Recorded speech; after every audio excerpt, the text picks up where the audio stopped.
जी, अस्सलाम वालेकुम नाज़रीन, आप देख रहे हैं खबरें डिजिटल। मैं हूं तराल इश्तियाक।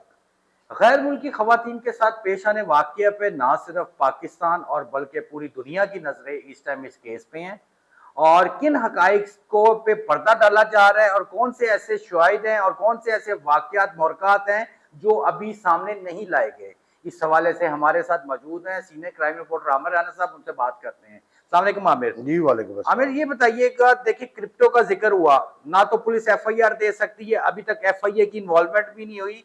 पहले तो आप हमें ये बताइए क्या वजह है कि एफआईए का जिधर क्रिप्टो का जिक्र आता है, करेंसी का जिक्र आता है, मनी लॉन्ड्रिंग का जिक्र आता है, उधर तो एफआईए का ये केस एफआईए का बनता है। जब दूसरी जानिब जब मुबैना तौर पे जो रेप का वाकया है और यहाँ जो उन पर तशद्दुद के वाकये हैं वो पुलिस इसको डील करती है। आप बताएं असल हकाइक अब तक क्या है जो अवाम के सामने नहीं आ सके। बहुत शुक्रिया तलाल। पहली बात तो ये है कि पुलिस इस सारे केस को हजम करना चाह रही थी।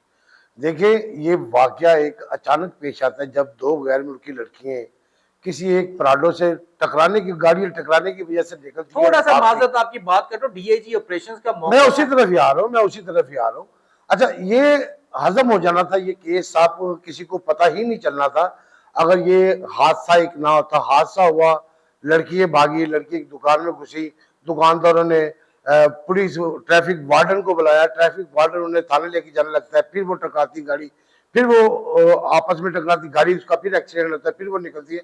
ये दो दफा लड़कियां गाड़ियों से निकल के भागी हैं, फिर कहीं जाके एक वर्कशॉप में पुलिस को बुलाया जाता है, मुकामी पुलिस आती है, उनकी गाड़ी टकराती है, जिनकी जो सबसे पहले जो अगवा कार थे वो दूसरी गाड़ी से टकराते हैं तो वो भी 15 पे कॉल करते हैं।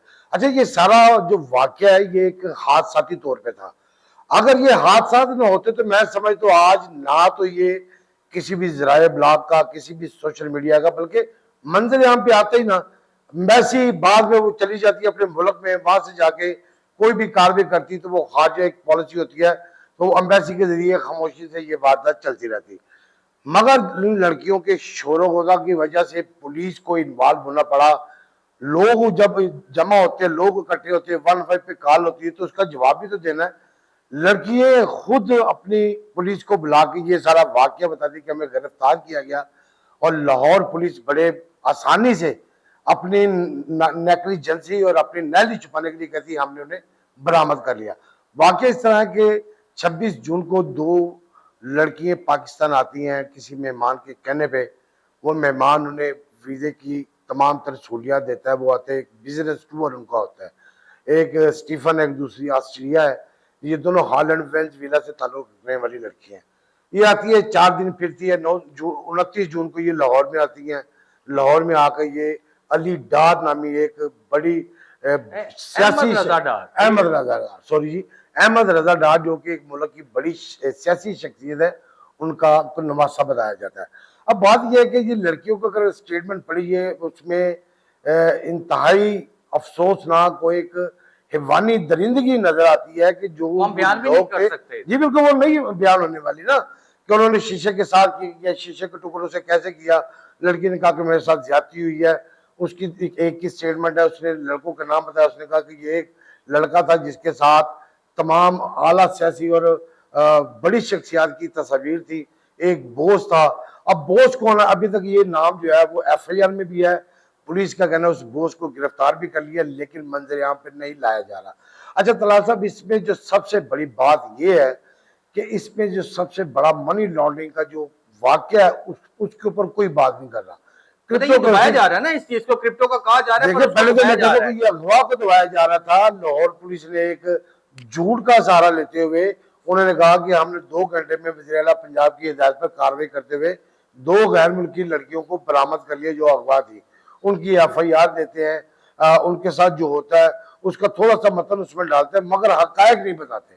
देखिए, हकायक अब जबकि मंजर यहाँ पे आ चुके हैं, लड़की कहाँ से भागी है, कैसे वो फरार रही है। देखिए, ये वीडियो, इनकी वीडियो आ चुकी है। आप मनी लॉन्ड्रिंग का बताइए जो अब तक किसी ने जिक्र नहीं किया हमारे। दूसरी बात ये है कि वो लड़की बिजनेस क्या करती थी। पहली बात तो ये कि लड़कियों को जाना ही नहीं चाहिए था। कानून ये कहता है कि जब तक शनाख्त प्लेट नहीं होती, मदई जो है वो इस केस से मुल्क से बाहर, ना मुल्क से बाहर जा सकता, ना वो गायब हो सकता है। 7-5 दिन का उनका रिमांड है, उसके बाद उन्हें जुडिशल किया जाएगा या रिमांड दिया जाएगा, जो भी है। लास्ट जो स्टेज है वो शनाख्त परेड के बाद ही कहीं जा सकते, तो उनकी शनाख्त परेड कैसी होगी? तो जा चुके हैं। देखिए तलाल साहब, इस केस को खराब करने की भरपूर कोशिश की गई है। जो पहले अगवा की है, ज्यादती की है, तशद्दुद की है, ये सब चीजों को खराब करने के लिए लड़की जो मदई अच्छा, वो 8 लोग पकड़े हैं जिसमें 2 डार फैमिली से ताल्लुक है, जिनका वो लोग। जी बिल्कुल। मगर कल तक इन्होंने टोटल 8 अफराद इसमें गिरफ्तार कर लिए, जो 4-5 पहले से 3 बाद भी इन्होंने गिरफ्तार किए। असल में बात यह है कि ये अब तो हम कानूनी तमाम के तमाम जो उसकी चार्ज राणा साहब वो मुल्क से बाहर चुके हैं, जब मदई नहीं है तो फिर मेरे ख्याल से केस कौन लड़ेगा? अच्छा, उसमें लड़कियों ने एक एफिडेविट दी है, डीआईजी इन्वेस्टिगेशन ज़ीशान रज़ा का कहना है कि लड़कियों ने कहा हम ना सिर्फ किसी भी हियरिंग में हम ऑन कैमरा आएंगे, अगर ये अदालती जाते तो हम ऑन कैमरा इसमें शामिल होंगे। आपको जिस वक्त हमारी जरूरत होगी वीडियो कॉल पर आपको दस्तयाब होंगे। आम आदमी होता क्या उसको भी जाने देते? इतनी जल्दी क्या थी खवातीन को जाने की? बस यही तो मैं तलाश साहब से आपसे कह रहा हूँ, या ये चढ़ाना चाहते थे? इस केस को मुकम्मल खराब करने के लिए ये सारा वाकया क्यों किया गया, इसकी जो बेस, इसकी शुरुआत ऑपरेशन पुलिस की जानिब से जो की गई है, वहीं से ये इसका सिलसिला शुरू होता है। मेरी इतलात के मुताबिक लाहौर पुलिस इसकी FIR नहीं दे रही थी। आला हमारे नाज़रीन सच्चाई की जांच चाहिए तो ऊपर से कि जबकि एक प्रेस रिलीज जारी हुई जिसमें कहा गया है कि FIR वज़ीर-ए-आज़म पंजाब मरियम नवाज शरीफ के कहने पे दर्ज हुई और 2 घंटे में मुलजिम बनने का टास्क। लेकिन आमिर राना साहब जो बता रहे हैं ये एक हमारे लिए एक बड़े मौमे वाली बात है और हमारे सुनने वालों के लिए एक मौमे वाली बात है कि अब इस चीज की FIR नहीं दी जा रही थी। अच्छा, इसकी FIR ही नहीं दी जा रही थी। ऊपर से जो हमारे सिस्टम है कि ऊपर से फोन आता है, ये बहुत ऊपर से फोन आया है। FIR दी क्योंकि हॉलैंड एम्बेसी इसमें इन्वॉल्व थी। मदई जो है वो बार बार अपनी एम्बेसी को पाकिस्तान सफारत खाने से राब्ते में था। उसका कहना था उसकी बेटियों को अगवा किया, करना सिर्फ अगवा किया, उसने करने की कॉल कैसे कर दी यहाँ पे? अच्छा, ये एक लाहौर पुलिस का ही एक ड्रामा है। मैं आपको यही बता रहा हूँ कि ये तमाम तर जो चीजें हैं ये गलत है। ये एम्बेसी थ्रू एम्बेसी हो रहा है तलाल साहब, ये 15 पे कॉल ली, ये थ्रू एम्बेसी हो रहा है। और ये तो बहुत बड़ा झूठ बोला मंजर यहाँ पे आने से बोला गया। देखिए बिल्कुल झूठ बोला कि मैं आपसे कह रहा हूं, इसकी बेस ही झूठ पे है। जब इसकी FIR पुलिस लाहौर पुलिस कह रही है कि इसे हमने बरामद किया है, जबकि लड़कियां पूरे शहर में अपनी जान बचाने के लिए भागती फिरती रही। 2 वाकयात में वो गाड़ियों से निकल के भागी हैं, उन्होंने अपनी जान बचाने के लिए। आप वो देखे ना उनका जो अदालत में स्टेटमेंट दिया लड़कियों ने, जो वेंचविला की लड़की है उसकी अगर स्टेटमेंट पढ़े तलाल साहब आप परेशान हो जाए कि उसने जो अदालत में बयान दिया है वो नाकाबिले बयान है। तो पुलिस ने इसकी तस्दीक भी की है कि उसके बयान मैच करता है जो जी बिल्कुल, वाकया। जी बिल्कुल, उन्होंने तफ्तीश की है, उसके बाद ये सारी कार्रवाई हुई है। और इस सारे वाकये में जो एम्बेसी है वो इन्वॉल्व है। हमारी पुलिस के ऊपर, गवर्नमेंट के ऊपर, पंजाब गवर्नमेंट के ऊपर प्रेशर आया है। उनके ऊपर उन्होंने कहा कि हमारी खवातीन को इधर ना सिर्फ हरासा किया बल्कि कत्ल करने की कोशिश की गई है, उनके साथ ज्यादती हुई है, उनसे तवान मांगा गया। राणा साहब 1.5 मिलियन डॉलर जो है उसका तवान मांगा गया। लिए भी गए। अच्छा, अच्छा, ये मेरी बात सुना, ये बड़ा अहम है जो हम डिस्कस कर रहे थे पहले, क्रिप्टो का और मनी लॉन्ड्रिंग का FIA का। जब ये पैसों का मामला ऑनलाइन ट्रांजैक्शन का आ जाता है उधर FIA ऑटोमेटिकली इन्वॉल्व हो जाती है। अभी तक FIA क्यों चुप है इस मामले? देखिए तला साहब, इसमें दोनों डिपार्टमेंट, 3 डिपार्टमेंट होंगे। पुलिस तो कर रही है, NCCI है और FIA। देखिए पहले तो ये है दोनों खामोश है, दोनों बिल्कुल खामोश है। NCCI का अगर उसे देखो डिजिटल वॉलेट में इसकी जो सबसे पहली जो ट्रांजैक्शन हुई है $8,000 की, इसके ऊपर किसको चाहिए था कि ये कार्रवाई करे? ये NCCI NCCI का केस था।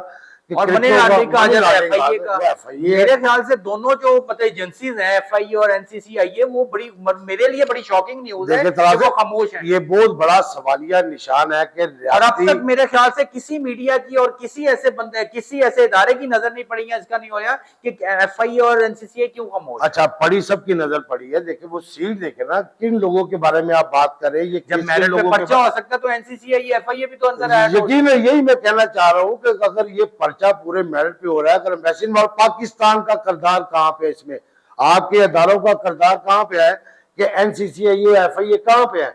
देखिए ये करोड़ों अरबों खरबों रुपए जो गैर मुल्की ट्रांसफर होते, जो इसका जो गैर मुल्की तौर पर, जो गैर कानूनी तौर पे पाकिस्तान से बढ़ जाते हैं क्रिप्टो की शक्ल में। तो इसके अंदर देखे ये राजा इसे आप बैठे थे भी आम कह रहे हैं, आदमी को 10 रुपए दी ट्रांजैक्शन करे थे उन्होंने FIA पाई है, ये ऐसे ही है, बहुत सारे मेरे मिलने वाला है कि हमारे जिनके कई दोस्त account- हमें कहते हैं कि जी हमारे अकाउंट अकाउंट बंद कर बंद दिए है गए कि उनके। उसमें लाख रुपया कैसे आया, यहाँ तो करोड़ों अरबों की खरबों की बातें हो रही है भाई।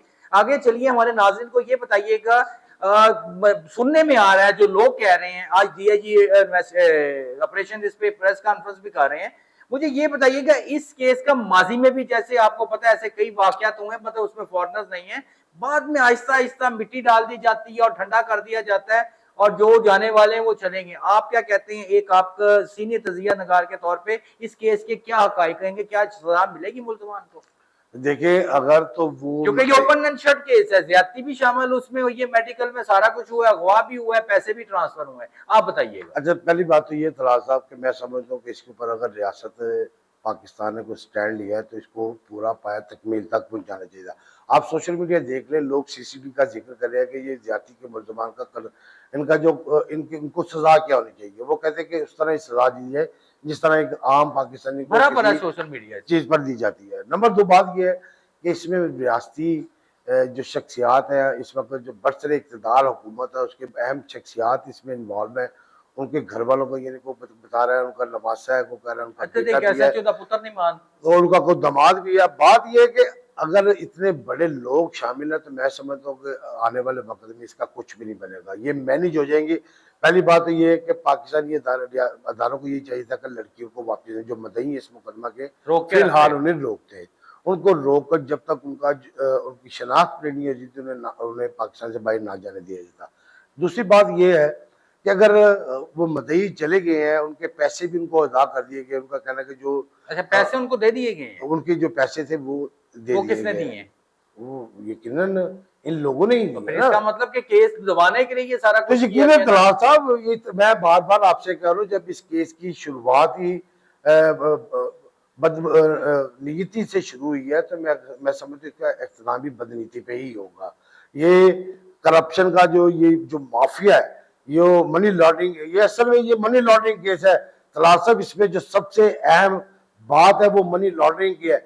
ये कौन से ग्रोह है कि जो मनी लॉन्ड्रिंग जो क्रिप्टो में कर रहे हैं, यहाँ से लोगों के पैसे लेते हैं? कौन से वो नए इन्वेस्टर थे जिनको इन लड़कियों से मिलवाना था? उन लड़कियों की स्टेटमेंट देखे उन्हें उन लोगों उनका को कहना भी था 5 लोग नेट में लेके 5 नए इन्वेस्टर के साथ मीटिंग थी उनकी। ये बहुत बड़ी बात है, सवालिया निशान है, और लोगों का नाम भी सामने आना असल में ये वही बात है मनी कि लॉन्ड्रिंग मनी लॉन्ड्रिंग केस है। ये एक NCCI का केस है कि डिजिटल इधर करप्शन हो रही है। NCCI और FIA दोनों का मुश्तरका जी केस बिल्कुल, और इसके ऊपर एक क्योंकि रकम ट्रांसफर हो चुकी है, बड़े लेवल पे इसके ऊपर इंक्वायरी और इसकी तफ्तीश होनी चाहिए।